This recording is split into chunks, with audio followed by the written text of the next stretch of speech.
When we talk about canned meats, one brand has certainly made its name by incorporating deep cultural roots and an elite culinary reputation. Yes, we are talking about Spam, a processed pork product packed conveniently in a 12-ounce can. From the sizzling breakfast to warm rations, Spam has an undeniable place in American food history. But how is it actually made?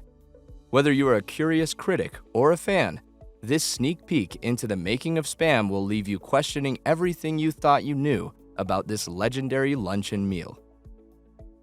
Spam always enjoyed some good popularity. It was an affordable, delicious meat for poor families in the Great Depression era, and then it was a basic ration that fed Allied forces in World War II.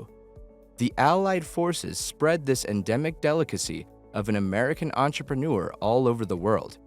In the time of war, when economics crashed and American soldiers had nothing else to eat, the ordinary can of this meat served as a token of patriotism, American ingenuity, and versatile affordability. The story behind the creation of the first Spam is very interesting. When J. Hormel took over as the president of the company his father founded, he was looking for something more than just to survive in the Great Depression era. J. Hormel viewed the disaster as an opportunity. So, when all the businesses were getting thumped, Hormel progressed massively because he provided an economical solution to the disastrous hunger everyone was fighting in the late 1930s. J. Hormel noticed a minute detail in the deli case of stores where they sold canned lunch meat by the slice. Originally, the slice size was a 6-pound mold, and no one could afford it at that time. So, customers had to slice it in smaller quantities at the deli. It was Hormel's employee, Julius Zilgit, who came up with the idea of a 12-ounce can which is so famous today. The genius Zilgit also devised the mechanism of packing 6 simple ingredients into the cans, which is more complicated than you think.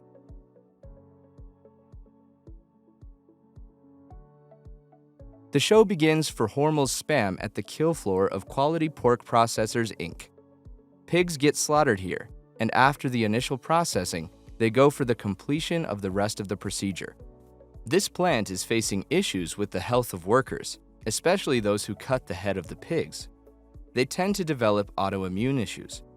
The scenes are often mind-numbing because you see thousands of heads of pigs without bodies on the assembly line. This is not a job of a faint-hearted person. Once the meat reaches the plant, it is time to mix all the ingredients. Spam always had an image of mystery meat with magical ingredients, but in reality, it contains only 6 simple ingredients. These are the hind legs of pork meat known as ham, salt, water, potato starch, sugar, and sodium nitrate. That's it. Nothing more goes inside the can. Actually, more than ingredients, it was the genius of makers who identified the extraordinary potential of these things together. The meat will first go into the series of chilling vacuum mixers. These vacuums will freeze the meat.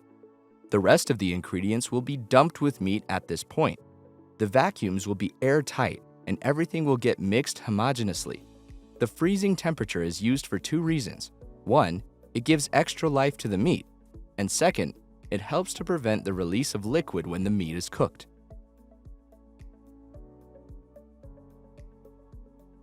We all know why salts and sugars are used in the making of a tasty dish. However, the users had great concerns about the sodium nitrate, especially when they found out that nitrates can be carcinogenic. It was a news that could force users to leave the product immediately. But thanks to the World Cancer Research via media, they clarified that nitrates, when cooked with something high in amino acids, they form nitrosamines, and that is linked with cancer. This does not happen in the Spam at all. So why do we use sodium nitrite? It is a protector against food poisoning. It also gives the iconic pink color, which is associated with the can of Spam. The pink color comes when nitrites in the sodium react with the protein part of the meat. Potato starch is used to maintain moisture in the mixture because the long cooking time of the Spam would otherwise cause extraordinary dryness in the mixture.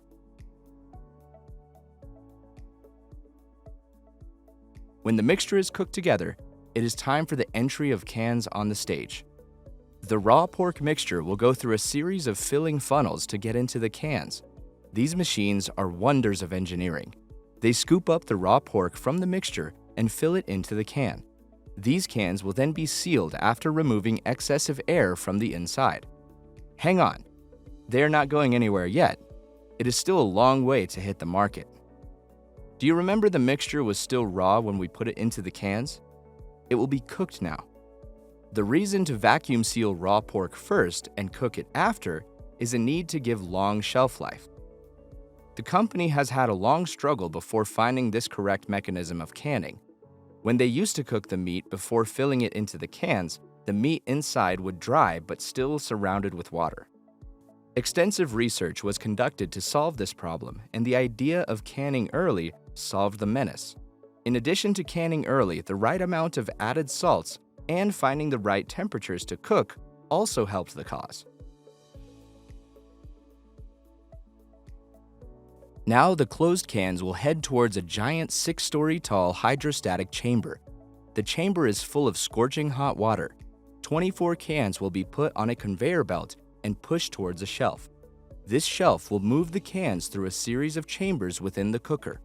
In different chambers of this colossal machine, cans will be cooked first. After the cooking, they will see another chamber for sterilization. And finally, the burning sterilized cans will be washed to cool down. This machine is not only astoundingly big, it is also super fast. It can cook 66,000 cans only in 2 hours.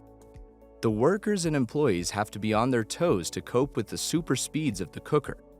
They have to be efficient to keep up with insane amounts of demand.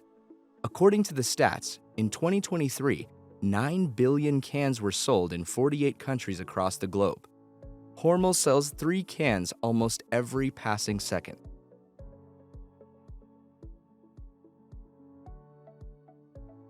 As the cans leave the hydrostatic chamber, they are now cool and ready for labeling.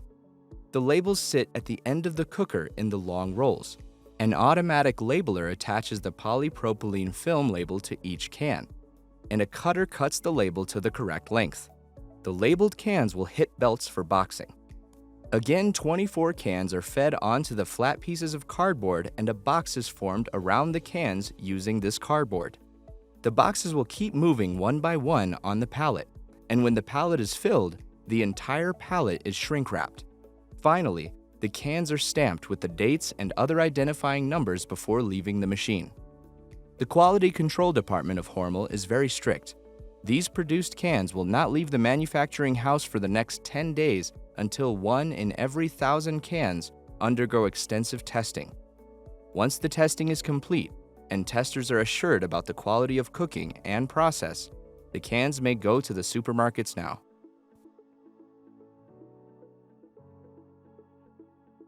The origin of the Spam name is uncertain, but there is a popular belief among users that it is the contraction of 2 words, spiced ham. There are rumors that it could be the acronym of scientifically produced animal matter or shoulder of pork and ham, as J. Hormel wanted to cook the shoulder of pork to stand apart in the starting. Later, they moved toward ham considering its taste and utility in the cooking process. Despite the presence of different rumors in the market, Hormel has not shed any light on why they call the Spam, Spam. They seem to be firm believers in do not count your good fortunes, just enjoy the best time. Here we come to an end of the journey of Spam, which started as an opportunity to fight the Great Depression, and later became as essential as a gun for soldiers fighting in the war. Your subscription to the channel and liking the video is as invaluable for us as a soldier needing a gun in the war.